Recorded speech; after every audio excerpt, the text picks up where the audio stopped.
I signed some papers, and I had become a full-fledged, I call it cooperating witnesses, but everybody in the country calls it stool pigeon. Sam Gravano was John Gotti's designated heir apparent, his best buddy in crime. He has, since his cooperation, given us over a dozen felony convictions against a dozen different people. What I'm telling you, what I'm exposing to you and the press and everybody, this is my doom. It is a pact with the devil. There's no doubt about that. But it is one that, on balance, is in society's best interest.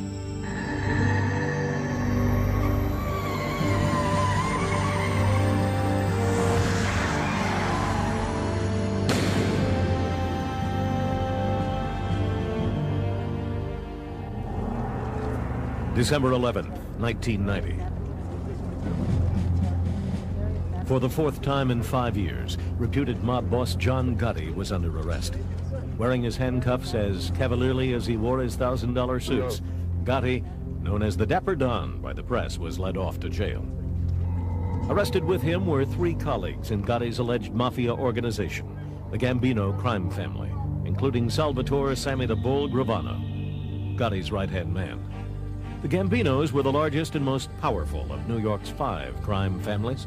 They controlled the New York garment district, had a hold on the waterfront through the Longshoremen's Union, and took huge kickbacks from the garbage and trucking industries.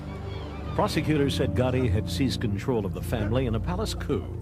They now charged him with engineering the murder of Paul Big Paulie Castellano, the previous Gambino chief. Big Paulie had died in classic Mafia fashion, gunned down on a sidewalk in 1985 as he climbed out of his Lincoln to dine at his favorite Manhattan restaurant. It was Gotti, prosecutors said, who had sent out his gunman to do the job after getting the other New York families to approve the killing. If the charges were true, Gotti's betrayal of his boss was vicious and cold, but part of mob tradition. Aging Mafia overlords had often been slain by impatient, ambitious underlings. But now Gotti found that he himself had been betrayed in a matter not sanctioned by Mafia practice. Sammy the Bull Gravano had decided to rat on his boss.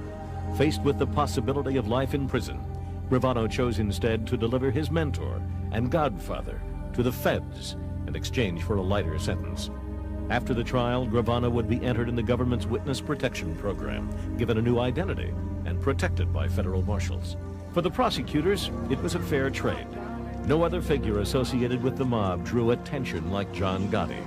Despite his impeccable grooming, his fashion-plate wardrobe, and his Mercedes-Benz, he had for years filed his income tax returns as a plumbing salesman. He had served a total of 8 years in prison, 2 of them for a barroom killing in 1968.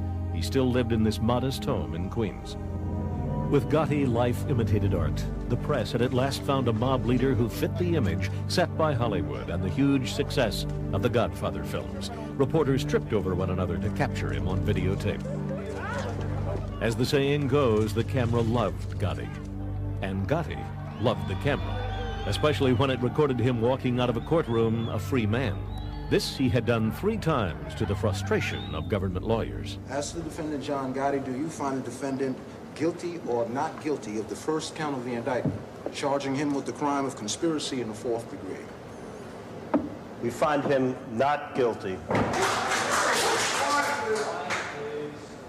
With each acquittal, Gotti got a little more famous and became a little more of a legend for winning his bouts with American justice. Thank you. Much of Gotti's success in the federal courts could be credited to his unflagging champion, the colorful defense attorney, Bruce Cutler. It's not right what you're doing, singling people out and going after them, harassing them, using witnesses who lie, who say anything for money and a new identity. And I think people have just said it, enough. Cutler helped Gotti earn a new nickname, the Teflon Don, because no charge could be made to stick.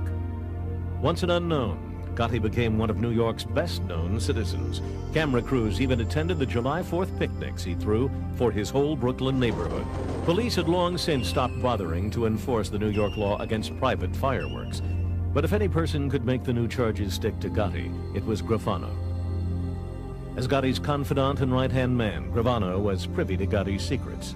And he was icing on the cake for the U.S. attorneys. who had spent the years since their last failure gathering hundreds of hours of audio recordings of Gotti's meetings and private conversations.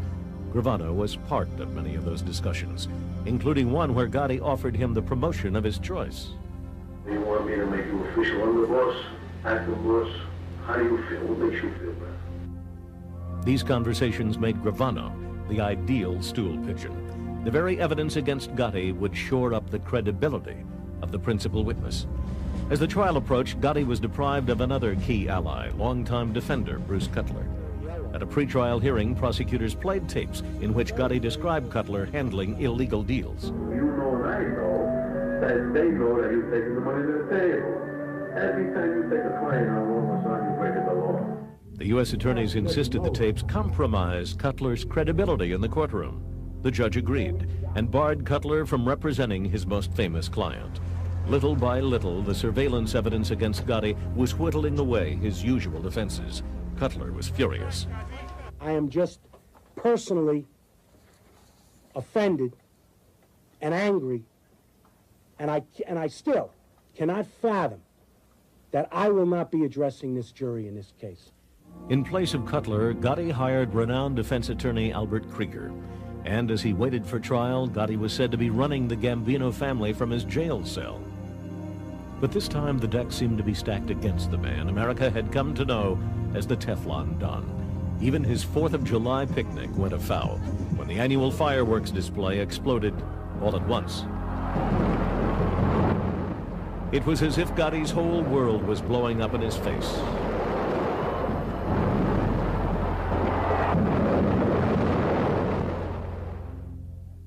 Sammy the Bull Gravano was expected not only to tattle on his boss, but to act as a kind of mafia translator. Mobsters know the government will listen in on them, so they talk in a loose code, issuing orders for murder or massive drug shipments in language that could seem meaningless to a jury. The mob rat interprets the mafia jargon and maps out the bloody chain of command. This Gravano did, but like all mafia informers, Sammy the Bull was also a liability for the prosecutors. On the stand, he would implicate Gotti in 10 murders and admit to 19 himself. So the trick for the prosecution would be to prove that John Gotti was a killer, on the word of a professional hitman. Modern mob prosecutions rely on a kind of 1-2 punch. The first blow comes from surveillance. The second is the stool pigeon. After almost a year in jail waiting for trial, New York Mafia underboss Sammy Gravano decided in November 1991 to turn on his boss, John Gotti, and testify for the prosecution. As part of the prosecution team, Patrick Cotter prepared Gravano for trial. He says Gravano had heard the most damaging pieces of the government surveillance tapes, and he believes Sammy turned, or flipped as the FBI calls it, because he saw he was going to be Gotti's fall guy. What was John Gotti's defense at trial to all the murders? I didn't kill those people, Sammy did. Sammy smelled that coming. At a secret midnight rendezvous with prosecutors, he struck a deal. In exchange for his complete cooperation, Gravano was guaranteed a maximum sentence of 20 years in jail. There is no rational basis for the deal given to Gravano, except that the government was hag-ridden and manically driven to obtain a conviction against Mr. Gotti. I realize that's a damning statement in certain respects, but I stand by it. Al leaves out the fact that we didn't go to Sammy, Sammy came to us. Nobody went and cut some wonderful deal with Sammy Gravano. He was given a deal to give up everybody. This man was the head of a family with dozens and dozens and dozens of high-ranking, powerful members, all of whom deserved to be in jail for crimes ranging from murder to extortion to corruption. Now under protection of federal marshals, Gravano fired his lawyer. Gotti defense attorney Albert Krieger got word and rushed to tell Gotti the bad news. Mr. Gotti said, and I can quote him, he said, "Oh my," and in just about that tone, all the innocent people that man is going to hurt. By the time the trial began in Brooklyn in January 1992, it was the hottest show in town. Judge I. Leo Glasser sequestered the jury to protect them from media exposure. He also ordered that they be kept anonymous to prevent tampering. The jurors went in and out of the courthouse behind the tinted windows of limousines. The deal with Gravano would be a waste if the jury was shocked by the stool pigeon's own crimes. In his opening statement, lead prosecutor Andrew Maloney had to tell the jury of Gravano's chilling mob resume, including involvement in 19 murders. The first that I heard that he was a mass murderer was in Mr. Maloney's opening statement. So even though I knew that he was going to be a witness against Mr. Gotti, I had no idea of the scope of the testimony, or, in truth, the nature of the beast. Gotti and his co-defendant, associate Frank Locascio, were charged with racketeering, meaning a string of crimes that add up to a pattern of criminal behavior. Gotti himself was separately charged with 11 other crimes, which included ordering the murders of 3 low-ranking Mafia gunmen. But the centerpiece of the case was the murder charge against Gotti for arranging the execution of his boss, Gambino godfather, Big Paulie Castellano. And when at last Gravano was brought in under the tightest security, that was the story with which he began his testimony. In his gravelly voice, Sammy the Bull told the court how he helped Gotti plan the murder. Paul Castellano, as head of the Gambinos, was the most important Mafia boss in America. But by 1985, his grip on his family was slipping. His home had been bugged. He was under indictment on multiple charges. It was known in the underworld that Big Paulie had issued orders that any Gambino member involved in big drug deals would be killed. John Gotti had just been implicated in such a deal by the feds. Gravano told the court that in December 1985, Gotti decided to save his skin by killing Castellano, or in mob parlance, whacking him. Gotti arranged for Castellano to be called to dinner at his favorite restaurant on Manhattan's East Side. Castellano felt he was the boss of the bosses. He wasn't worried too much. He just had the one bodyguard with him. They walked up, 4 guys came, they killed him. Wasn't complicated. They walked away, they disappeared in the crowd. Gravano came across in the courtroom as calm and dignified, wearing a double-breasted suit, often putting on a pair of bifocals to look at evidence. It gave this confessed murderer the air of a studious businessman. Even Albert Krieger, famous for his penetrating cross-examination, couldn't break down Gotti's former number 2. He was contained, articulate, not responsive as the angry, blustering, in some respects degenerate, I now know him to be. Prosecutors know that when they put a criminal informer on the stand, they have to make all his crimes known. If he is caught in any deception, all his testimony is compromised, and the witness is rendered useless. This was especially true of Sammy the Bull.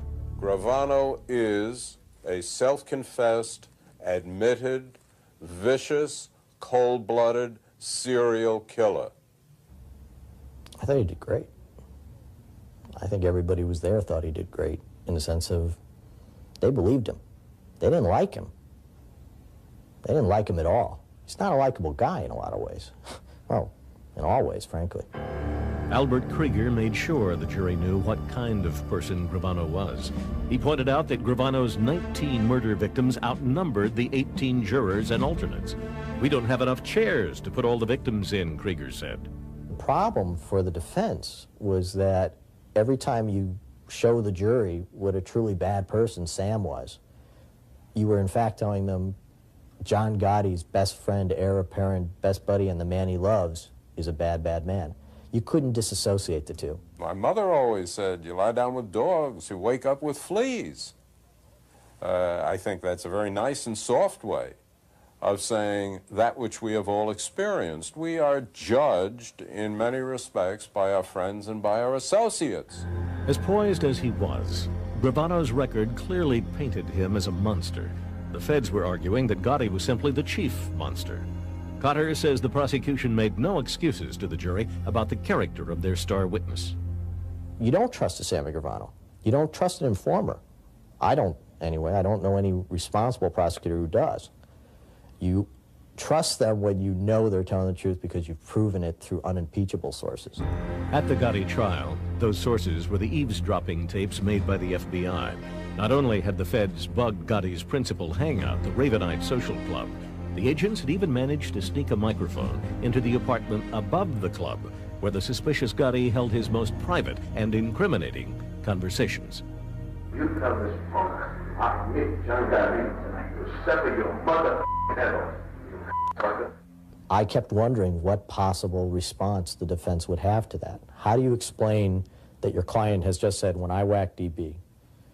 How do you explain when he says, you know, when I killed, you know why Louis DeBono is going to die? He's going to die because he didn't come in when I called him. How do you explain that?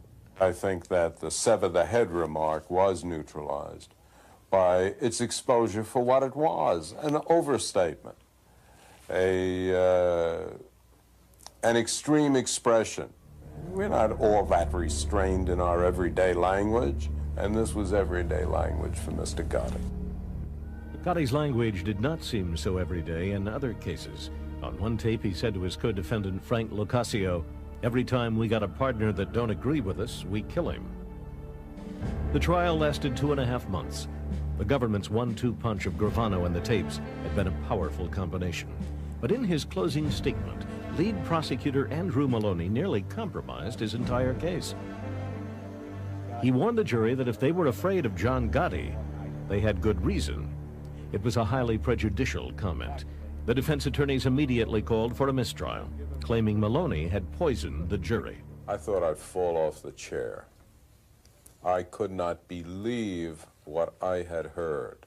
I have known Mr. Maloney too long and too well to believe that that remark was anything else other than a deliberate remark. Think about it for a second. What possible motive could the lead prosecutor have in saying to the jury that we've just spent an hour, no, actually we spent a day asking them, please find this defendant guilty? What possible motive would we have for saying to him, oh, and by the way, if you do, he'll kill you? Judge Glasser did not rule for a mistrial, and the jury found John Gotti guilty of racketeering and all the other counts, including the 3 murders. He was sentenced to life without parole.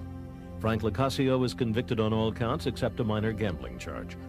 After the sentencing, a crowd from Gotti's neighborhood erupted into a riot outside the courthouse, overturning U.S. Marshals' cars and attacking policemen. Gotti's fans were confident. And I'll bet anybody in this world, whatever they want to bet, that this man wins the appeal. Today, John Gotti is doing his time at Marion Federal Prison in southern Illinois. He's currently appealing his conviction to the U.S. Supreme Court. Sammy the Bull Gravano, on the other hand, has visited Washington, where he testified before Congress on the Mafia's infiltration of professional boxing. In 1994, as a reward for testimony that prosecutors said led to almost 40 convictions, Gravano received his own sentence, 5 years. So if everything works out perfect, he's got every thug in America out to kill him, and when he's 65, he can get out and try and keep out of their way until he dies. Along the way, he loses his family, his friends, his home. It beats life without parole, I'll admit that, but not by much. My name is Salvatore Gravano. Early in my life, I was given the nickname Sammy the Bull. I have been in jail since December of 1990, when I was arrested with John Gotti. I was his underboss and second of command of the Gambino family. Most Mafia informers turn or flip only after they're out of range of the mob's lethal vengeance. But next, we'll hear from a stool pigeon who stayed in the Mafia to exact his own revenge. This mob rat worked undercover for the FBI for 3 years, gathering evidence until he put a dozen fellow mobsters behind bars. The common image of a Mafia stool pigeon is that of a man in a hushed courtroom surrounded by a wall of bodyguards. He turns on his former partners in crime from the relative safety of the witness protection program. But some mob rats take much bigger risks. I wore body recorders for evidence. You know, I risked my life getting evidence. I didn't just go there and say, look, this guy did this guy did that, this guy did this. Joseph Joe Dogs Iannuzzi a Florida mobster from the Gambino family's heyday, put a dozen of his mafia pals behind bars for revenge. Born in 1931, Iannuzzi grew up in a New York City suburb. At the age of 14, Joe was already a smooth operator with a police record. He was a chip off the old block of his small-time bookie father. I used to go around with him on a Saturday and pick up the number bets. My father wasn't a good father or anything, you know, he was, you know, a hustler. But my mother raised me good, you know, the best she could. To straighten out, he joined the Army. He saw action in Korea and was wounded twice. But after his discharge, it wasn't long before he was picking up a quick illegal buck where he could, working with crooks on the fringe of the mob. By his 30s, Joe found himself living in West Palm Beach, Florida, with a wife and 3 kids, but no real career. As usual, he was on the outskirts of the underworld. That's when he met Gambino soldier Tommy Agro. When I first met Agro, I thought I met the boss of the mob. He had such charm and class and sharp dresser and jewelry that, you know, he was my idol, you know, and I wanted to be just like him. Tommy and Joe's relationship was a love-hate relationship. Tommy was much like an abusive father who loved his child. In 1971, Tommy Agro was an up-and-coming mobster in the New York Gambino family. He was respected, meaning he was feared, and he was Iannuzzi's hero. To impress Agro, Joe took him to the dog track, a favorite haunt. After a successful day of betting, Agro gave Iannuzzi his official mob nickname, Joe Dogs. Some kind of handle you had to have. Huh? Me, I was Joe Dogs. Before I was Joe Dogs, I was Joe Diner, you know. After Joe Diner, I was Joe Drywall. Yeah, it's... For his Mafia apprenticeship, Joe Dogs would seek out applicants for mob loans at 5% interest or juice each week, 300% a year. Soon, Joe was what authorities called Mr. Organized Crime in southern Florida. The New York Gambino family, then under boss Big Paulie Castellano, was establishing its control over the region. Joe Dogs became their mouthpiece and their muscle. It was a role he savored. Forget about it. I felt like King Kong. I mean, you know, nobody could come near me. It's, you felt like Superman. I mean, really. I felt like I lived in a phone booth. It was a great feeling, yeah? A great feeling. The mob runs on fear, and the fear inspired by the Gambinos helped Joe do his job. Sometimes all it would take was a smack. So once in a while, I'd have to hurt somebody, you know. I'd have to hurt somebody if that person didn't know my reputation, for instance, right? Then I would have to really muscle them, you know. In the company of his Mafia master, Tommy Agro, Joe whiled away the hours with some of the best-known Mafia sociopaths, including Tommy DeSimone, a killer made famous posthumously when Joe Pesci portrayed him in the film Goodfellas. This guy was a real screwball. I mean, he'd kill you while you're having dinner together. He was a killer. He was a killer, and but he was a lot of fun. When Joe and his friends weren't breaking legs or extorting protection money, their principal aim was leisure. They might win thousands of dollars on fixed horse races and spend it all on a few dates with their mistresses. But having fun Florida style and running errands for the mob weren't enough for Joe Dogs. He wanted to make his own profits, so he borrowed $60,000 from Agro. Joe Dogs made interest payments of his own to New York and loaned the money out at a higher juice rate. He had become a real operator. Everybody in southern Florida knew who Joe Dogs Iannuzzi was, including the FBI. I decided that I would knock on Joe's door. In 1978, FBI agent Larry Doss was investigating organized crime in southern Florida. That meant getting to know the local mobsters and recruiting prospective informants. To that end, Doss began cultivating a polite relationship with Joe Dogs. When Joe opens the door, he's standing there with a gun in his hand. He's got a .38 caliber blue steel revolver. I said, "Hi, I'm Larry Doss from the friendly FBI." Doss thought Joe might be a good source for the FBI. The word on the street was that Joe was having problems with his mob connections. So Doss kept the pressure on, even when Joe left Florida to hide out in Chicago for a few months. The phone rings, and it's Larry Doss on the phone. Jesus Christ. I said, what the hell you want, you pain in the ass? I mean, this guy's a dedicated, devoted and dedicated agent, all right? I said, what do you want, you pain in the ass? Leave me alone. Joe was different than anybody that I'd ever dealt with. And even though he was a career criminal from New York, and I was a career FBI agent from Georgia, Joe liked me and I liked him. And he gave me his home number. He said, listen, if you need me, here's my home number. Hey, call me anytime, Joe, if you're in trouble. You know, he was a nice guy. Joe needed money. He couldn't make the payments on his own loan because he was having trouble collecting money from his loan shark clients. Joe had a sizable amount of money out with a local contractor on juice. Joe felt sorry for the guy, couldn't really bring himself to beat the guy up because he was behind on his payments. He had a wife and some kids, and Joe had known the guy for a long time. Information on the mob is so important to the FBI that the Bureau is willing to pay its informants. Joe decided to start moonlighting as a rat.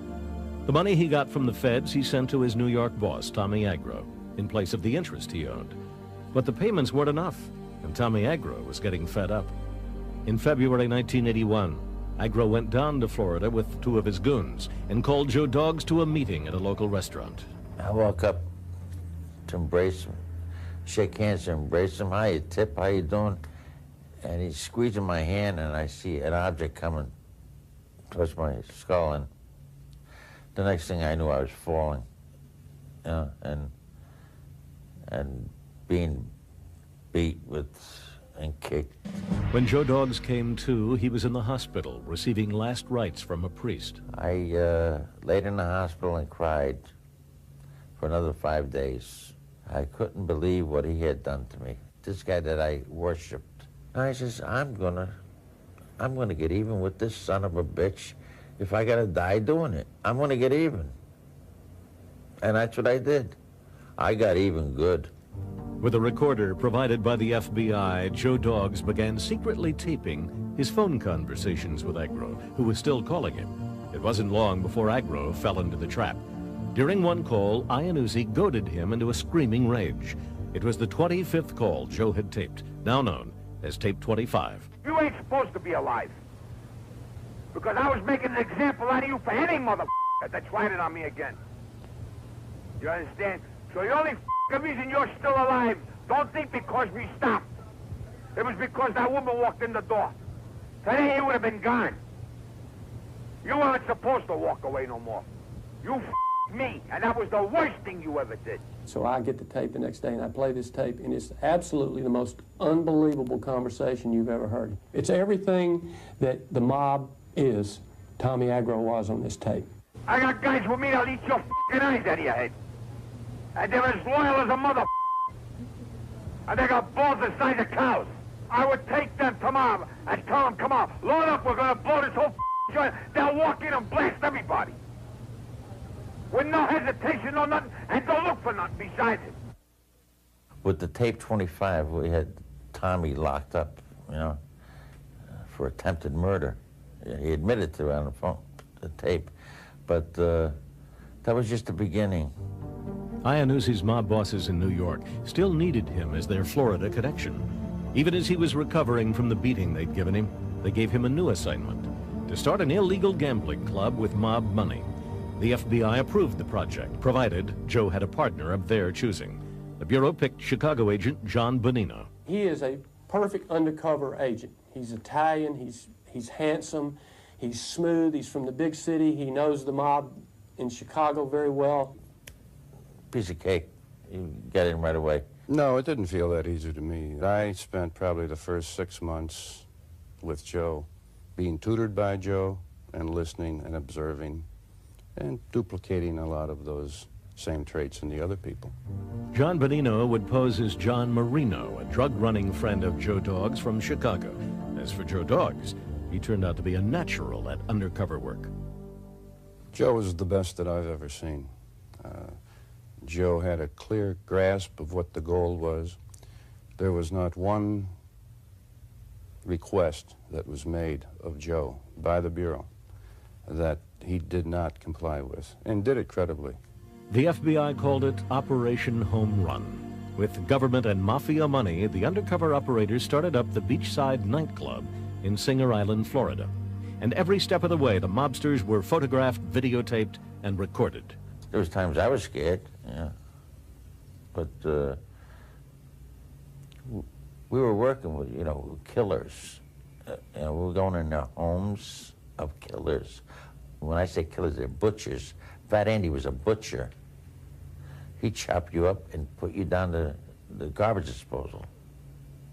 Joe taught John, and John picked it up and did it so well that Fat Andy Ruggiano, a made capo in the Gambino family, made a hand-to-hand loan with an undercover FBI agent. One of the owners of the bar in Singer Island told me about a year later that they suspected me as being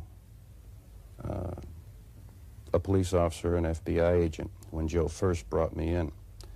And the only reason they were telling me that then, or now, was because they knew it was absolutely untrue. Bonino and Joe Dogs wore tape recorders to almost every meeting. Joe wore his where no mafioso would ever feel it by mistake, in his underwear. If there's a leak, you never know if they're going to say to you, take your shirt off, or take your pants off, you know? So you always got that in the back of your mind that, you know, it's very uncomfortable to work with a wire. If they had found it, that was Joe Iannuzzi's last day. He would have died right there, because that would have been the end of him and the end of the case, and John too, for that matter. But the case didn't end. It just kept on getting bigger. The concentric circles just became wider and wider and wider. We ended up with people that we had no idea we were going to target in that situation. By the time Joe and John were done, their FBI operations had snared a dozen mobsters. The ripples were felt all the way up the Gambino chain of command. If you go back to all of the things that occurred, especially within the Gambino family and what happened with Paul Castellano, Paul Castellano's undoing was as a result of Joe. You can go directly back to that.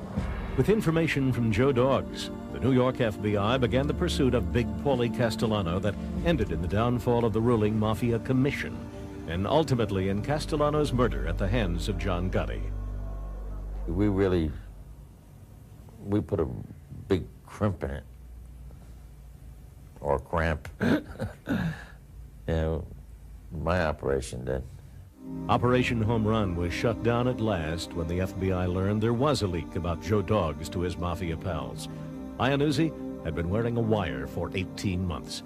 He would go on to testify at mob trials for the next decade. He sent Tommy Agro, his one-time idol and would-be executioner, to prison for 10 years. Agro died of cancer in 1987. I wanted him to suffer in prison. I really wanted him to suffer. Because I'm suffering now, see, because that wasn't my forte, what I did. But I did it to get even. Today, Joe Dogs lives somewhere in America. The FBI says the Gambino family has an open contract out on him. Joe Dogs is a fair target for any mobster who wants to make a good impression on his bosses. I imagine someday someone's going to run across me and pop me. But until then, I'm, you know, as careful as I can be. Mob rat Sammy Gravano was big news when he helped put away John Gotti in 1992. But the feds have been using informers to lock up mobsters for more than half a century. One of the earliest stool pigeons helped convict Al Capone in 1930. The rat was Capone's accountant. Capone's liquor business had to have the books kept. He had a bookkeeper, Louis Shumway. And what the government did with Shumway is they picked him up, took him out of this country, and hid him in Latin America until the trial came about. And then he showed up and testified. Capone was found guilty not of murder or racketeering, but tax evasion. The punishment for transgression of the Mafia Code of Silence is death. So to obtain witnesses against the mob, the government must first guarantee their safety. This is accomplished by the Witness Protection Program, which offers the turncoat a new identity and protection by U.S. Marshals. With that offer, the federal government has wooed some improbable allies from the world of organized crime. One of those was Cleveland underboss Angelo Leonardo, whose testimony helped end the reign of New York's Mafia Commission. Leonardo is perhaps the single most important organized crime witness that the government has turned. He was in a position to know of the relationship between the Cleveland family and the Teamsters, which was extremely close. He was in a position, because he was underboss in Cleveland, to know of the national structure of organized crime. Leonardo was also considered one of the mob's most loyal generals, but when he was convicted on a drug charge at the age of 74, Leonardo turned, and he laid out for the feds the nationwide network that ran the American Mafia. He showed how all the lines of power led back to New York. There, the heads of New York's 5 Mafia families sat on the Commission, a Mafia board of directors. It had been set in place in the 1930s by New York mobster Lucky Luciano, and for 5 decades it settled territory disputes, divvied up profits, and approved controversial executions. As Cleveland underboss, Big Ange Leonardo had taken orders from the Commission for years. He fingered Genovese boss Fat Tony Salerno, Colombo boss Carmine the Snake Persico, and Lucchese chief Tony Dux Corallo for supervising the Mafia's activity nationwide. The New York bosses may never have pulled a trigger or spent a dime of illegal cash, but from his high post in the Midwest, Leonardo said he could trace the chains of command to them. When he turned, he proved, for all who take the trouble to look, that the very structure that's designed to insulate the figures of organized crime from accountability can be turned against it. Because he was high up, he had both power and information. When the Commission trial was over, the 3 bosses were convicted and sentenced to 100 years each. Paul Castellano of the Gambinos had been indicted, but he was murdered on John Gotti's orders before the trial began. Angelo Leonardo, thanks to the Witness Protection Program, was freed from prison and relocated. He also admitted to receiving more than $1 million from the Justice Department. That kind of deal infuriates defense attorney Albert Krieger, who in defending John Gotti faced mob rat Sammy Gravano on the stand. Krieger says the government has given itself the right to buy testimony. Well, you make the price high enough, and almost anybody is going to say anything in order to either reap a financial benefit, a liberty benefit, or whatever the government happens to be selling at the time. Gotti prosecutor Patrick Cotter worked extensively with Gravano before he testified. He admits that some mob rats are a little too eager to please to show their new government bosses that they're worth the price.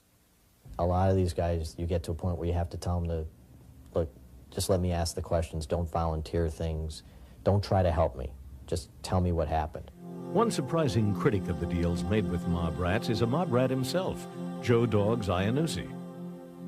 They get a guy like Sammy the Bull that committed 19 murders and put him in your neighborhood to live and put John Gotti away, which is good to one point. But what did you gain? Sammy the Bull's going to commit more murders. He's going to get more trouble. He's a career criminal. The statistics show that those people who have been professional criminals, by going through the Witness Protection Program, it has a better rate of rehabilitation than any other corrections program we know of. In fact, most of these people do not engage in criminal behavior in the future. But the marshals will kick a rat out of the Witness Protection Program for less than committing a crime, and Joe Dogs ought to know. In 1993, he was invited to New York to appear on The Late Show with David Letterman. The Justice Department warned him not to make such a public move. Joe Dogs went anyway. But when he arrived at the studio, Letterman had canceled Iannuzzi's segment. I said that Letterman thinks he's got a problem with that lady sitting waiting for him when he walks in the house. Well, he finds, walks home one night and he sees me sitting there. The marshals dropped him from the Witness Protection Program, but it's thanks to Joe Dogs and his fellow mob rats that the government has obtained convictions against most of the Mafia's leadership in the last 10 years.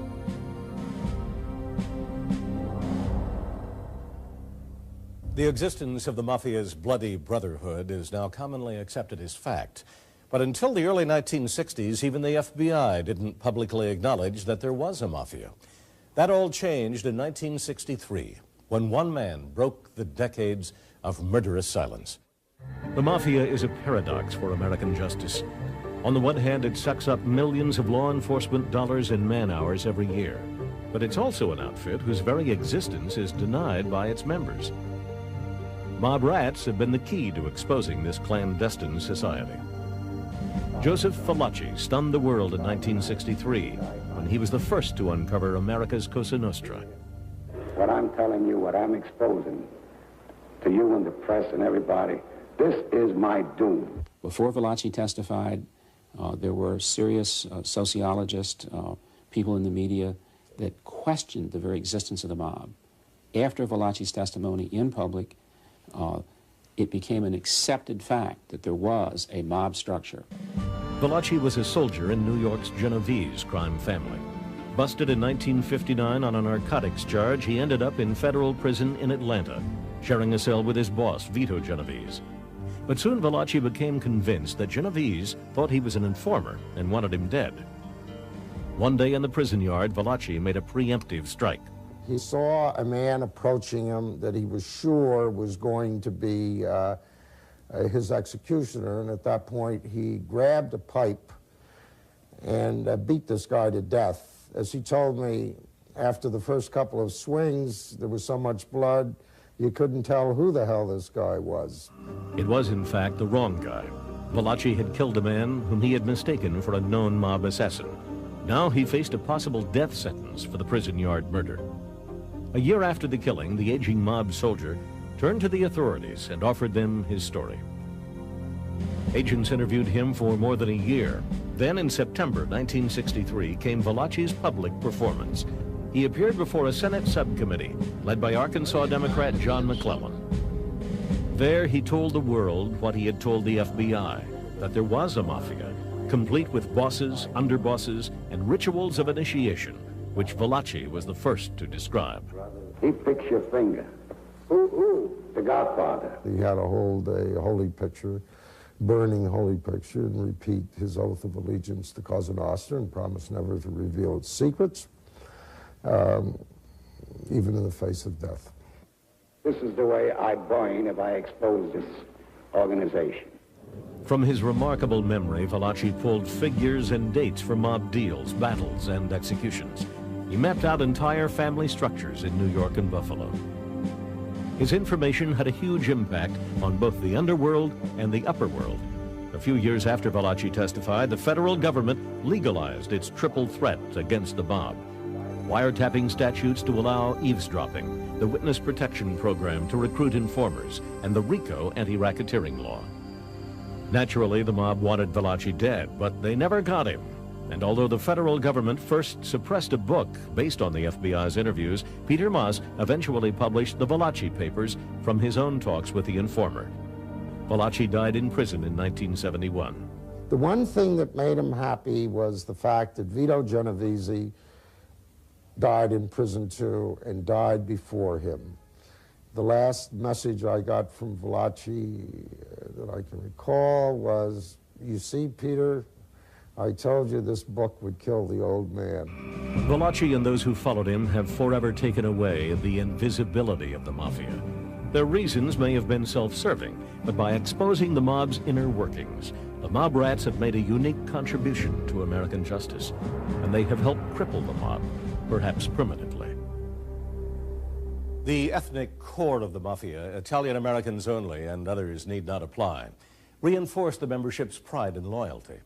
In the wake of successful mob prosecutions, gangs built around other immigrant groups are moving onto the scene. These outfits, Asian, Hispanic, Jamaican, and others, have adopted the brutal methods of the Italian mob, but they have not shown the obsessive loyalty that kept the old Mafia intact for so long.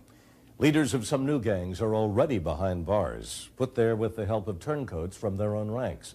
In fact, with its glory days long over, the Mafia's last great legacy